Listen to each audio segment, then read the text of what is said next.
Ó Mãe Santíssima, intercedei por nós para que possamos bem compreender os ensinamentos de vosso Divino Filho, nosso Senhor e Salvador Jesus Cristo, e as explicações dos pais da Igreja.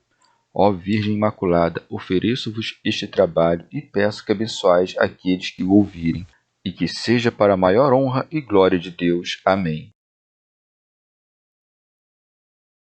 Senhor onipotente, purificai o meu coração e os meus lábios.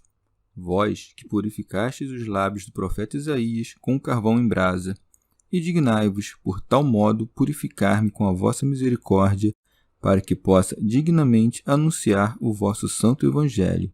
Por Jesus Cristo, nosso Senhor. Amém. Senhor, abençoai-me. Que o Senhor resida no meu coração e nos meus lábios, para que anuncie digna e convenientemente o seu Evangelho. Amém.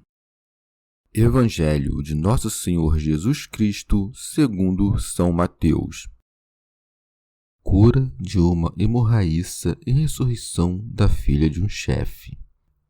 Enquanto Jesus lhes falava sobre essas coisas, veio um príncipe da sinagoga e prostrou-se diante dele, dizendo: Minha filha acaba de morrer, mas vem, impõe a mão e ela viverá. Levantando-se, Jesus o seguia, juntamente com os seus discípulos. Enquanto ia, certa mulher que sofria de fluxo de sangue fazia 12 anos, aproxima-se dele por trás e tocou-lhe a orla do manto, pois dizia consigo: Será bastante que eu toque o seu manto e ficarei curada. Jesus, voltando-se e vendo-a, disse-lhe: Ânimo, minha filha, tua fé te salvou.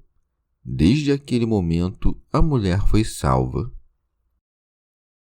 Jesus, ao entrar na casa do chefe, vendo os flautistas e multidão em alvoroço, disse: Retirai-vos todos daqui, porque a menina não morreu, dorme.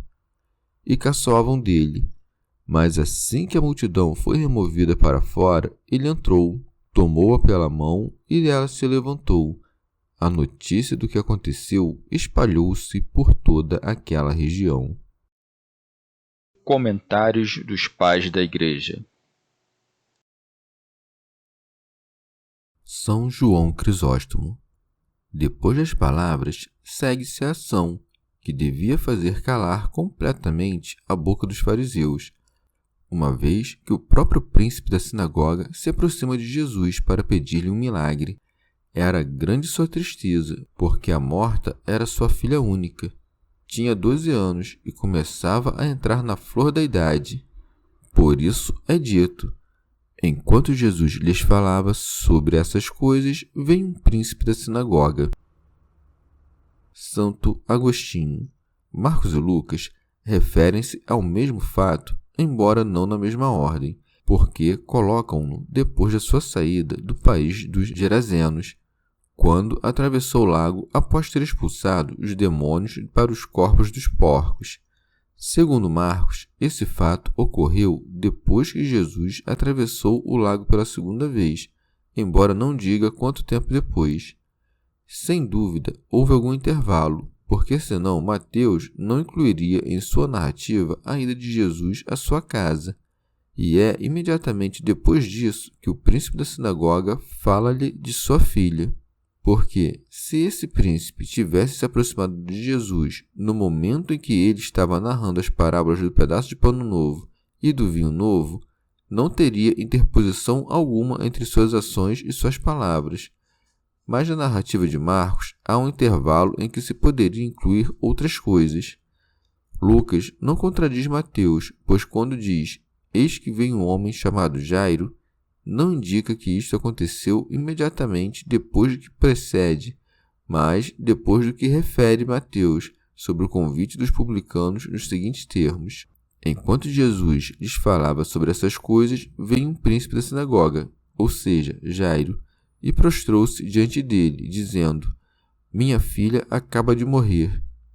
Para evitar toda aparente contradição, devemos levar em conta que os outros dois evangelistas não dizem que estava morta, mas a ponto de morrer, e chegam a afirmar que vieram depois alguns homens anunciar-lhe sua morte, aconselhando-o a não incomodar o mestre.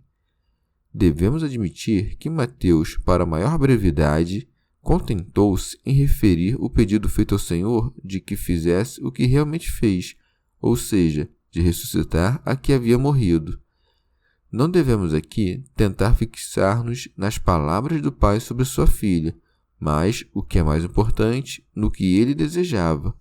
Estava ele tão desesperado que desejou antes que Jesus a ressuscitasse, não imaginando encontrar viva aquela que deixara morrendo.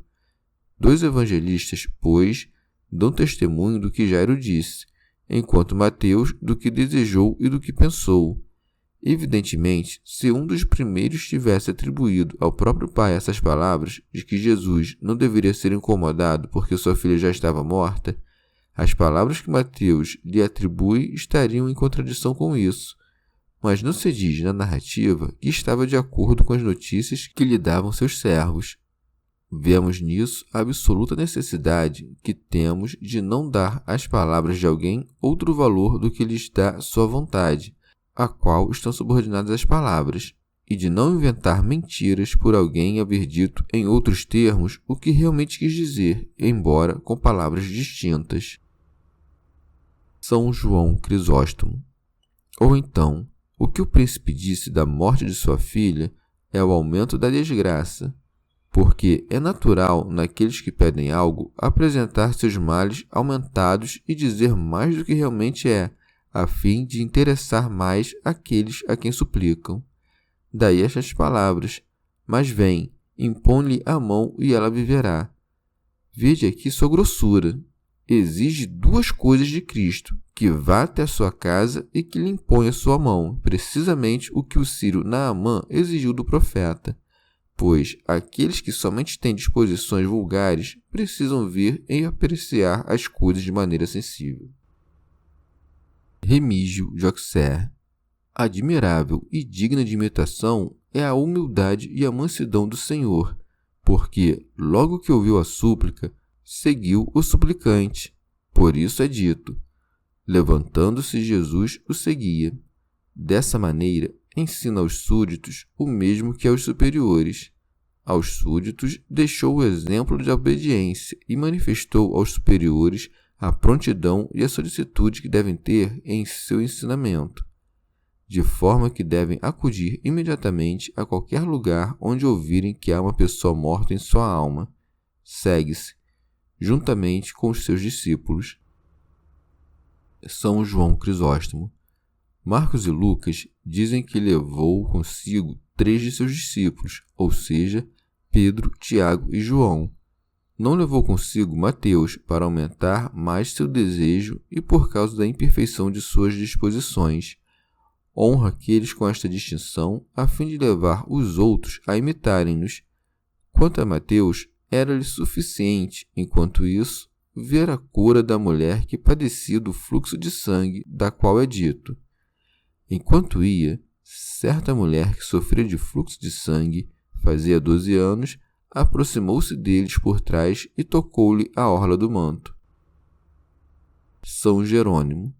Essa mulher, que padecia de um fluxo de sangue, não se aproxima do Senhor nem na casa nem na cidade, porque, segundo a lei, não podia habitar nas cidades, mas no caminho por onde passava o Senhor, e assim, quando ia curar uma, devolve a saúde à outra. São João Crisóstomo. Por isso, não se aproxima do Senhor em público, pois tinha vergonha, por causa da doença de que padecia. Considerava-se impura, pois a lei considerava essa enfermidade extremamente impura. Por isso, se escondia e se ocultava. Remígio de Auxerre. A sua humildade é digna de elogio, pois não se apresenta diante do Senhor, mas por trás, e julga-se indigno de tocar os seus pés. Não toca todo o seu manto, mas somente a orla, porque o manto do Senhor tinha uma orla, conforme o preceito da lei. Os fariseus punham em seus mantos umas franjas, que portavam com orgulho, nas quais acrescentavam uma espécie de espinho. Mas as orlas do manto do Senhor não eram para ferir, mas para curar, e por isso dizia a mulher em seu interior: será bastante que eu toque o seu manto e ficarei curada. admirável é sua fé, porque, desesperando da salvação dos médicos, com os quais tinha gastado todos os seus bens, como diz Marcos, compreendeu que estava presente em um médico celestial, pôs nele toda a sua intenção e mereceu ser salva, conforme as palavras. Jesus, voltando-se e vendo-a, disse-lhe: Ânimo, minha filha, tua fé te salvou. Rábano Mauro. Por que ordenou àquela mulher que tivesse confiança, uma vez que, se ela não a tivesse, não teria buscado sua cura nele? Exigiu dela força e perseverança na fé, a fim de que chegasse a ter uma saúde segura e verdadeira. São João Crisóstomo. Ou então, porque a mulher era tímida, disse-lhe: Tem confiança, e chama-a de filha, porque a fé fez dela uma filha. São Jerônimo. E não disse: Porque tua fé te há de salvar, mas te salvou, porque no ato mesmo de crer foi salva. São João Crisóstomo. Ela não tinha ainda um conhecimento perfeito de Cristo, pois acreditava inutilmente poder ocultar-se ao seu olhar, mas Cristo não permitiu que se escondesse, não porque desejasse alguma glória, mas por outros motivos. Primeiramente, desfez seu temor para que não tivesse remorsos por ter-lhe furtado um dom. Em segundo lugar, repreende-a por ter querido ocultar-se. Em terceiro lugar, manifesta sua fé à vista de todos, para que lhes sirva de exemplo. Por fim, dá-nos um sinal mostrando que sabe todas as coisas, sinal não inferior ao que nos deu tendo estancado o derramamento de sangue. Desde aquele momento, a mulher foi salva. Comentário de São Tomás de Aquino em forma de glosa. Pela expressão desde aquele momento, devemos entender não desde o momento em que Jesus voltou-se para ela, mas que já estava salva desde aquele momento em que ela tocou a orla, como expressamente dizem os outros evangelistas, e se depreende claramente das mesmas palavras do Senhor. Santo Hilário de Poitiers. Devemos admirar nesse acontecimento o grande poder do Senhor, o qual, permanecendo dentro de seu corpo, comunica às coisas perecíveis a virtude de curar, a ponto de comunicar-se à operação divina pela orla do manto. Não estava Deus circunscrito ao estreito limite de um corpo, e sua união com o corpo não tinha o objetivo de encerrar nele todo o seu poder, mas de elevar a fragilidade de nossa carne à obra da redenção.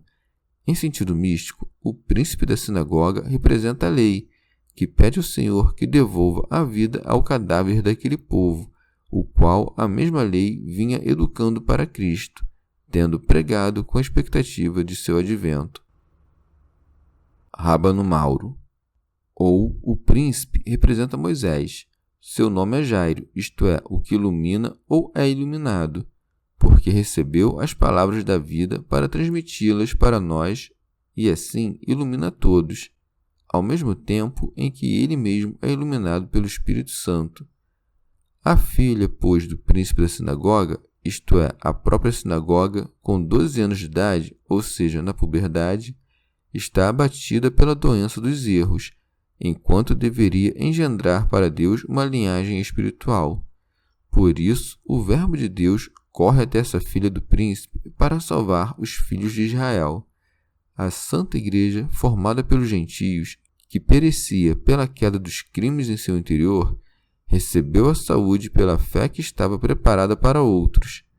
É digno de nota que a filha do príncipe estava com 12 anos de idade, e a mulher curada do fluxo de sangue padecia dessa enfermidade durante 12 anos, isto é, no tempo em que aquela nasceu, esta começou a ficar doente. Ora, foi mais ou menos na mesma época que os patriarcas criaram a sinagoga e que a multidão das nações estrangeiras começou a ser desfigurada pelo veneno da idolatria. O fluxo de sangue pode tomar-se em dois sentidos, como a impureza da idolatria ou como as coisas que são trazidas pelos prazeres da carne e do sangue. Assim, pelo tempo em que a sinagoga esteve em pleno vigor, a igreja sofreu, mas pelo delito da sinagoga fez-se a salvação dos gentios. Ora, a igreja aproxima-se do Senhor e toca-o quando vem a ele pela fé. Comentário de São Tomás de Aquino em forma de glosa. Creu, disse, tocou, porque com essas três coisas, a fé, a palavra e a obra, alcança-se toda a salvação. Rábano Mauro. E aproximou-se por trás, conforme as palavras: se alguém me quer servir, siga-me. Ou então, porque não vendo na carne a pessoa de Deus, ela chega a conhecê-lo depois de se terem cumprido os mistérios de sua encarnação. Por isso, toca a orla do manto, figura do povo gentio, que não tendo visto Cristo em sua carne, recebeu as palavras que anunciaram sua encarnação, porque o manto representa o mistério da encarnação, pela qual cobriu-se a divindade, e as palavras que dependem da encarnação são representadas pela orla do manto. Toca não o manto, mas a orla, porque não via a Deus em sua carne, mas recebeu dos apóstolos a palavra da encarnação. Feliz aquele que toca com sua fé, ainda que toque apenas as extremidades do Verbo. Não recupera a saúde na cidade, mas no caminho por onde ia o Senhor. Por essa razão, disseram os apóstolos: porque vos julgais indignos da vida eterna, eis que nos voltamos para os gentios. Os gentios começaram a receber a salvação desde a hora do advento do Senhor. Comentário de São Tomás de Aquino em forma de glosa. Depois da cura da mulher com fluxo de sangue, vem a ressurreição da jovem morta, narrada com as palavras: Jesus, ao entrar na casa do chefe, vendo os flautistas e multidão em alvoroço. São João Crisóstomo. Devemos considerar aqui que o Senhor demora-se conversando com a mulher que tinha curado, a fim de deixar que a menina morresse e de tornar mais manifesta a sua ressurreição. Fez o mesmo com Lázaro, que esteve morto até o terceiro dia. Segue-se, vendo os flautistas e multidão em alvoroço, prova evidente de que a menina morrera. Santo Ambrósio.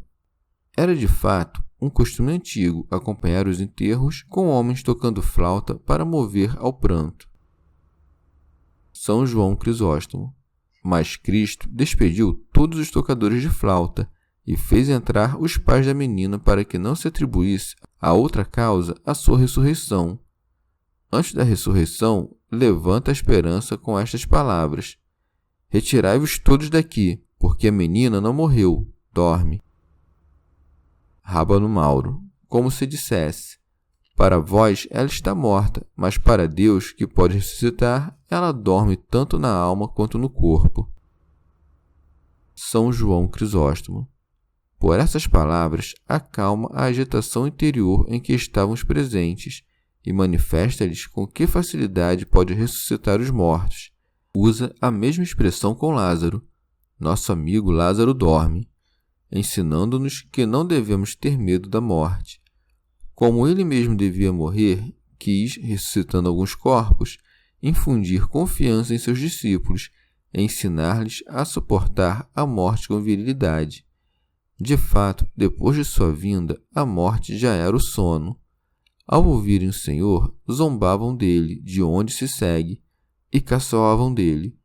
Mas ele não lhes respondeu, pois queria que essa derrisão, as flautas e todas as outras circunstâncias fossem outras tantas provas da morte da menina.